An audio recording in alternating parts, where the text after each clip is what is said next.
ലോക്സഭാ തിരഞ്ഞെടുപ്പ് നാലാം ഘട്ടത്തിൽ എത്തി നിൽക്കുമ്പോൾ ഭേദപ്പെട്ട പോളിംഗാണ് നമുക്ക് കാണാൻ സാധിക്കുന്നത്. അതേസമയം ഇലക്ട്രോണിക് വോട്ടിംഗ് മെഷീനുകളുടെ തകരാറ്, ഏജന്റുമാരെ പോളിംഗ് ബൂത്തിൽ പ്രവേശിക്കുന്നത് തടയൽ, വോട്ടർമാരെ ഭീഷണിപ്പെടുത്തുകയോ വോട്ട് രേഖപ്പെടുത്തുന്നതിൽ നിന്ന് തടയുകയോ ചെയ്യൽ എന്നിങ്ങനെ പശ്ചിമബംഗാളിലെ വിവിധ മണ്ഡലങ്ങളിൽ തൃണമൂൽ കോൺഗ്രസും ബി.ജെ.പിയും പരാതികൾ നൽകിയിട്ടുണ്ട്. ഇത്തരത്തിൽ 9 മണിവരെ തൃണമൂൽ കോൺഗ്രസ് 139 പരാതികളും ബി.ജെ.പി 35 പരാതികളുമാണ് നൽകിയിട്ടുള്ളത്. 96 ലോക്സഭാ മണ്ഡലങ്ങളിലേക്ക് വോട്ടെടുപ്പാണ് ഇന്ന് നടക്കുന്നത്. 17.7 കോടി ജനങ്ങളാണ് ഇന്ന് വിധി നിർണ്ണയിക്കാൻ തയ്യാറെടുക്കുന്നത്. ആന്ധ്രാപ്രദേശ്, ജമ്മു ആൻഡ് കാശ്മീർ, മഹാരാഷ്ട്ര, തെലങ്കാന, ഉത്തർപ്രദേശ്, മധ്യപ്രദേശ്, പശ്ചിമബംഗാൾ, ബീഹാർ, ഝാർഖണ്ഡ്, ഒഡീഷ എന്നിവിടങ്ങളിലാണ് വോട്ടെടുപ്പ് നടക്കുന്നത്.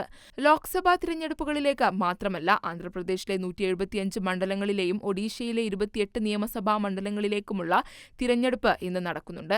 രാവിലെ 7 മണിക്ക് തുടങ്ങിയ വോട്ടെടുപ്പ് വൈകിട്ട് 6-ന് അവസാനിക്കും. വോട്ടർമാരുടെ പങ്കാളിത്തം വർദ്ധിപ്പിക്കുന്നതിനായി തെലങ്കാനയിലെ പോളിംഗ് സമയം വർദ്ധിപ്പിച്ചിട്ടുണ്ട്. ആകെ 1717 സ്ഥാനാർത്ഥികളാണ് 96 മണ്ഡലങ്ങളിൽ നിന്നും ജനവിധി തേടുന്നത്. 8.97 കോടി പുരുഷന്മാരും 8.73 കോടി സ്ത്രീകളും വിധി നിർണ്ണയിക്കും. 85 വയസ്സിന് മുകളിലുള്ള 12.49 ലക്ഷം വോട്ടർമാരും ഭിന്നശേഷിക്കാരായ 19.99 ലക്ഷം പേരും വീടുകളിലിരുന്ന് വോട്ട് ചെയ്യും. 19 ലക്ഷത്തിലധികം പോളിംഗ് ഉദ്യോഗസ്ഥരെയാണ് വോട്ടെടുപ്പ് സുഗമമാക്കാൻ സജ്ജമാക്കിയത്.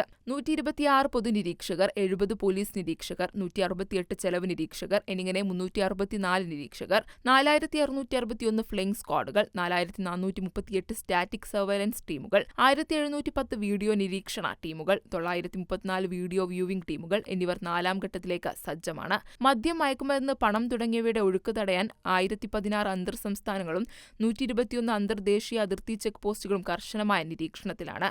കടൽ, വ്യോമ മേഖലകളിലും നിരീക്ഷണം ഏർപ്പെടുത്തിയിട്ടുണ്ട്. അതേസമയം ഇന്നത്തെ താപനില സാധാരണ നിലയിലായിരിക്കുമെന്നാണ് പ്രവചനങ്ങൾ. എന്നിരുന്നാലും വോട്ടർമാർക്ക് വേണ്ടി എല്ലാ പോളിംഗ് സ്റ്റേഷനുകളിലും വെള്ളം, ഫാനുകൾ തുടങ്ങിയ സൗകര്യങ്ങൾ ഉൾപ്പെടെ സൂക്ഷ്മമായ ക്രമീകരണങ്ങൾ സജ്ജമാക്കിയിട്ടുണ്ട്. ഷെഡ്, ടോയ്ലറ്റുകൾ, റാമ്പുകൾ, വോളണ്ടിയർമാർ, വീൽചെയറുകൾ, വൈദ്യുതി തുടങ്ങിയ സൗകര്യങ്ങളും വോട്ടർമാർക്കായി ഒരുക്കിയിട്ടുണ്ട്. രജിസ്റ്റർ ചെയ്ത എല്ലാ വോട്ടർമാർക്കും വോട്ടർ ഇൻഫർമേഷൻ സ്ലിപ്പുകളും വിതരണം ചെയ്തിട്ടുണ്ട്. 96 ലോക്സഭാ മണ്ഡലം, 17.7 കോടി വോട്ടർമാർ, 1717 സ്ഥാനാർത്ഥികൾ.